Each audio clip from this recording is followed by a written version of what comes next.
على رسوله الكريم أما بعد فأعوذ بالله من الشيطان الرجيم بسم الله الرحمن الرحيم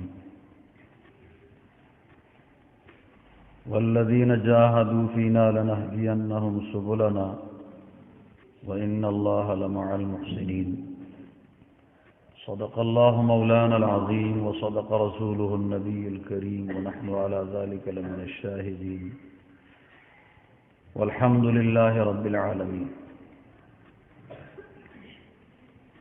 معزز سامعین اور معزز سامعات، اللہ تبارک و تعالی کا ارشاد ہے سورۃ الروم کی آخری آیت ہے، فرماتے ہیں جو لوگ مجاہدہ کرتے ہیں، مشقت اٹھاتے ہیں ہمارے کاموں میں ہماری رضا کی خاطر، لنہدینہم سبلنا، ہم اپنے راستوں پہ ان کو چلا لیں گے، وإن اللہ لمع المحسنین، اور بے شک اللہ تبارک و تعالی احسان، اچھے سے اچھے کام کرنے والوں کا ساتھی ہے۔ یہ آیت ہے، چند وجوہ سے اس میں آپ کے سامنے گزارش کروں گا۔ پہلی وجہ تو یہ ہے مجاہدہ، یہ بنا ہے جہد سے۔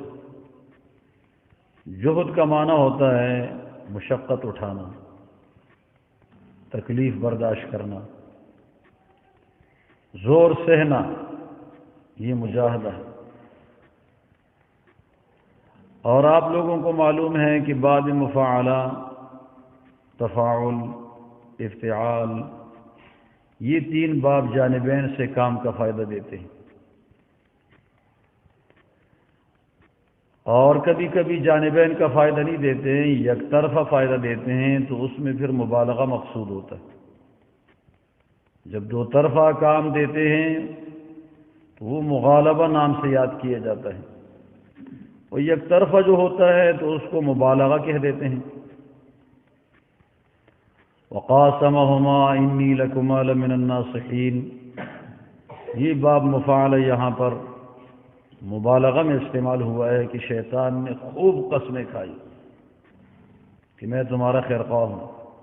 بابا آدم نے قسمیں نہیں کھائی، یک طرفہ فعل ہے۔ یہاں پر بھی یک طرفہ ہے، دو طرفہ نہیں ہے، مبالغہ ہے، اس لیے کہ ہمارا معاملہ اللہ کے ساتھ، تو دو طرفہ مجاہدے کا مطلب یہ کہ ہم بھی مشکل سہ جائے، اللہ بھی مشکل سہ جائے۔ یہ تو اللہ پہ کوئی چیز مشکل ہی نہیں ہے، اس لیے اس طرف سے یہ معنی درست نہیں ہوگا، ہماری طرف سے یہ معنی درست ہوگا جو ہمارے کام میں ہماری رضا کی خاطر مشکل سہ جائے، ہم اس آدمی کو صحیح راستوں پہ، اپنی طرف کے راستوں پہ چلا لیں گے۔ پہلی بات تو ہو گئی کہ مجاہدہ جہد سے ہے، دوسرا یہ کہ یہاں پر مبالغہ ہے، تیسری بات یہ ہے کہ کوئی بھی کام جب بندہ کرتا ہے تو اس میں دو چیزیں ہوتی ہیں، کام کا باعث، داعی، باعث، دوسرا کام کا مانع، رکاوٹ، یہ دو چیزیں ہوتی ہیں ہر کام میں۔ اب ان دو چیزوں میں توازن سے کام ہوتا ہے اور تولا جاتا ہے، ایک طرف آدمی کے لیے رکاوٹیں بھی تولی جاتی ہیں، دوسری طرف آدمی کے لیے سہولتیں اور کام کا باعث بھی تولا جاتا ہے، اور اس بنیاد پر فیصلہ ہوتا ہے کہ تول میں وزنی کیا ہے۔ اب اگر کسی انسان کے لیے باعث زیادہ ملے، 95% باعث ملے کار خیر میں، اس کو تو اللہ تعالیٰ نے اپنی رحمتوں کی لپیٹ میں لے لیا کہ اتنے سارے باعث اللہ نے پیدا کر دیے، ان تمام باعثوں کے باوجود پھر بھی وہ اس مقصد میں کامیاب نہ ہو سکا، اس سے بدقسمت اور کون ہوگا؟ یہ 5% رکاوٹیں ہیں، 95% باعث موجود ہیں، اور پھر بھی وہ اپنے علمی، عملی، اخلاص، ایمان، اس مراد میں کامیاب نہ ہو سکا، اس سے بدقسمت اور کون بندہ ہوگا؟ دل کھول کے آپ سنیں،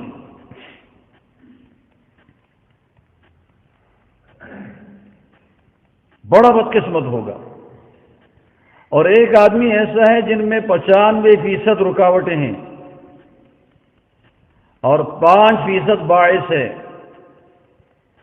98% رکاوٹ ہیں، 1% باعث ہے، 100% رکاوٹیں ہیں، باعث کوئی نہیں ہے، اور وہ اپنے مقصد تک پہنچ جاتا ہے۔ اس جیسا خوش قسمت آدمی کوئی بھی نہیں ہوگا۔ اب یہ بات آپ لے کر پوری دنیا کی تاریخ میں نگاہ ڈالیں کہ کارکن شخصیات کیسے کام کر چکے اور ان کا نام کیسے چمکا۔ وہاں باعث نہیں تھے، وہاں رکاوٹیں تھیں۔ اگر رکاوٹیں پوری کی پوری نہ تھی تو رکاوٹیں زیادہ سے زیادہ ضرور تھی، باعث کم سے کم ہوا کرتے تھے، اور وہ لوگ پھر اپنی مقصد اور مراد میں پورے کامیاب ہوئے۔ یہ بڑے سعادت مند لوگ تھے۔ اب آپ حضور علیہ الصلوۃ والسلام کی زندگی پہ نگاہ ڈالیں کہ حضور علیہ الصلوۃ والسلام نے یکسر پورے معاشرے کے خلاف آواز اٹھائی ہے، پورے معاشرے کی۔ گھر گھر جو آواز اٹھتی ہے اس کے خلاف ہے، گلی کوچوں میں جو آواز اٹھتی ہے اس کے خلاف ہے، شہروں میں جو آواز اٹھتی ہے اس کے خلاف ہے، اور مکہ مکرمہ اللہ کی رحمتوں کے مرکز میں جو آواز اٹھتی ہے وہ بھی حضور علیہ الصلوۃ والسلام کی وہاں مقامی آواز کے یکسر خلاف ہے۔ ایک آدمی بوڑھا تھا، وہ بوڑھا آدمی ورقہ بن نوفل، وہ حضور علیہ الصلوۃ والسلام کا ابتدا میں کچھ تھوڑا سا حامی رہا، پھر فوت ہوا۔ اور ایک زید بن عامر بن نفیل، حضرت عمر کا چچا، وہ کھرا موحد گزرا ہے اس میدان میں اور اس ماحول میں، لیکن حضور کے نبوت سے پہلے اس کا انتقال ہو گیا۔ باقی اور کوئی موحد نہیں تھا۔ مکمل معاشرے کے خلاف آواز اٹھائی ہے، 100% معاشرہ مخالف ہے، 1% بھی موافق نہیں ہے۔ اور پھر اس میں حضور علیہ الصلوۃ والسلام نے 13 برس وہاں گزارے، مشقتوں سے اور مشکلوں سے اور تکلیفوں سے بھرے برس۔ آپ یہ سمجھو کہ صدمات کے برس تھے، چوٹوں کے برس تھے، وہ گزارے۔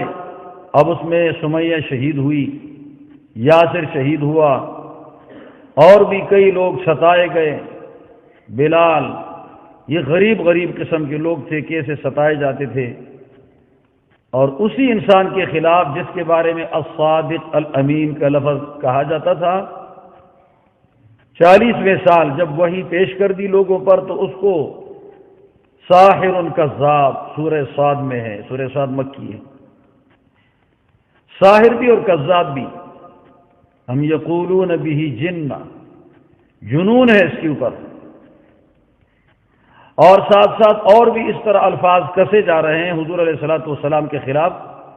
کبھی کاہن کا لفظ بولا جاتا ہے، کوئی معجزہ نیا آتا ہے، اس کے ساتھ ایک نئے انداز میں ٹھٹا مسخرہ شروع ہو جاتا ہے۔ یہ کل کا ہمارے پاس یتیم پلا ہوا، آج آسمان کی باتیں کرتا ہے، اس کے پاس غیب کی خبریں آتی ہیں۔ اتنی سخت ناہموار ماحول کے اندر حضور علیہ الصلوۃ والسلام نے آواز اٹھائی۔ یہ کتنا بڑا مجاہدہ ہے۔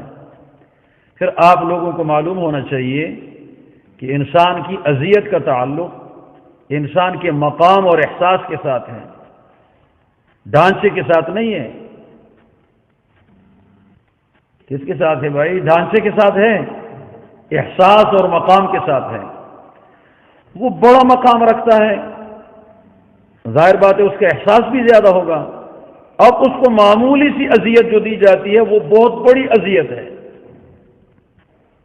اور ایک آدمی کم مقام رکھتا ہے، وہ احساس بھی کم رکھتا ہے عزت اور بے عزتی کا، اس کو تھپڑ اور لت بھی مارے تو وہ آگے سے خوش ہو جاتا ہے۔ بہت سارے ملازم آقا اور گھر کے مالک کی گالی دینے پر خوشی خوشی سے کام کرنے لگ جاتے ہیں۔ وہ کہہ دیتا ہے کھوتے تو پترا، وہ کہتے ہیں جی سر، بھاگ جاتا ہے گاڑی چلانے کے لیے۔